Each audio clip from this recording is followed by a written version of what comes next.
इसी बहिष्कार बहिष्कार के चलते हुए जनता भी क्रमशः उनको सत्ता से बहिष्कृत करती चली जा रही है, परंतु उनकी बुद्धि परिष्कृत होने का नाम नहीं ले रही। इंदिरा जी के जमाने में 1976 में जब रूटीन खुदाई में राम मंदिर के खंभे निकल रहे थे तो वामपंथी इतिहासकारों के दबाव में रुकवा दिया गया।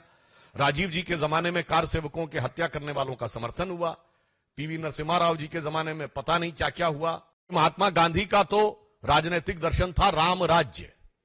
महात्मा गांधी का नित्य का भजन था रघुपति राघव राजा राम। महात्मा गांधी की समाधि पे लिखा हुआ है हे राम। और आज उस राम राज्य की प्राण प्रतिष्ठा का प्रारंभ हो रहा है, श्री गणेश हो रहा है, और आप उसके साथ नहीं खड़े हैं। इसका मतलब बहुत साफ है कि ये गांधी की कांग्रेस और नेहरू की कांग्रेस का अंतर भी अब बिल्कुल साफ हो गया है। ये कांग्रेस के अंदर का भारतीय संस्कृति, हिंदू धर्म और हिंदुत्व के प्रति जो विरोध है उसको दर्शाता है। राम नाम कड़वा लगे और प्यारा लागे दाम, तो दुविधा में दोनों गए, न माया मिली न राम। इस प्राण प्रतिष्ठा का बहिष्कार करके कांग्रेस पार्टी और कांग्रेस की परंपरा, कांग्रेस गोत्र के जितने दल हैं, उन्होंने ये स्पष्ट कर दिया है कि वो राजनीतिक दृष्टि से निष्प्राण तो होते ही जा रहे थे, अब उनकी प्रतिष्ठा भी समाप्त हो गई। श्री नरेंद्र मोदी जी के प्रति आपके मन में जो भी ईर्ष्या है, द्वेष है, इंफीरियरिटी कॉम्प्लेक्स है, उसको लेकर आप भारत के विरोध तक चले जाते थे, आज भगवान के विरोध तक चले गए। अभी हाल में आपने देखा, चंद महीने पहले की बात है, पिछले वर्ष की, नई संसद भवन के उद्घाटन का बहिष्कार किया। भाई नई संसद भवन 150 वर्षों तक चलेगी, इसका भारतीय जनता पार्टी अथवा प्रधानमंत्री श्री नरेंद्र मोदी जी से तो कोई मतलब नहीं है। उस ऐतिहासिक अवसर का बहिष्कार किया, जबकि उल्लेखनीय यह है कि अंग्रेजों के जमाने की संसद का बहिष्कार नहीं हुआ था वायसराय के टाइम में। जीएसटी लागू हुआ, भारत के कर संरचना में, टैक्स स्ट्रक्चर में ऐतिहासिक पैराडाइम शिफ्ट हुआ, उसका बहिष्कार किया।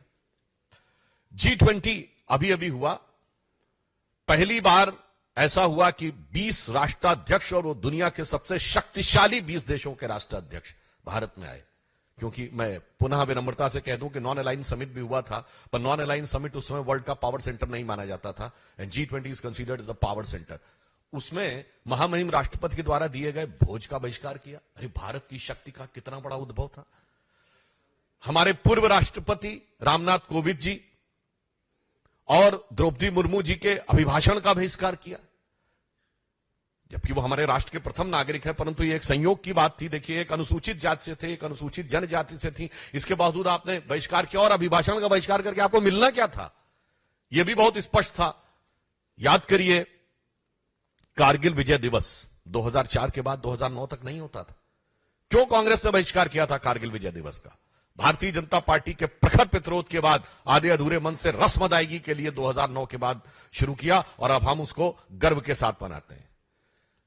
जब मई 1998 में पोखरण विस्फोट हुआ अटल बिहारी वाजपेयी जी की सरकार के नेतृत्व में, कांग्रेस ने 10 दिन तक बयान ही नहीं दिया, और फिर उसके बाद भी नकारात्मक प्रकार की प्रक्रियाएं, जबकि भारत ने पहली बार ये कहा था कि we have declared now we have become the nuclear state. कितना बड़ा ऐतिहासिक परिवर्तन था, परंतु उसके भी ये विरोध में खड़े हो गए।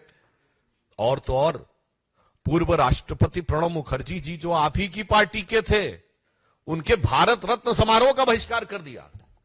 इसी बहिष्कार बहिष्कार के चलते हुए जनता भी क्रमशः उनको सत्ता से बहिष्कृत करती चली जा रही है, परंतु उनकी बुद्धि परिष्कृत होने का नाम नहीं ले रही है।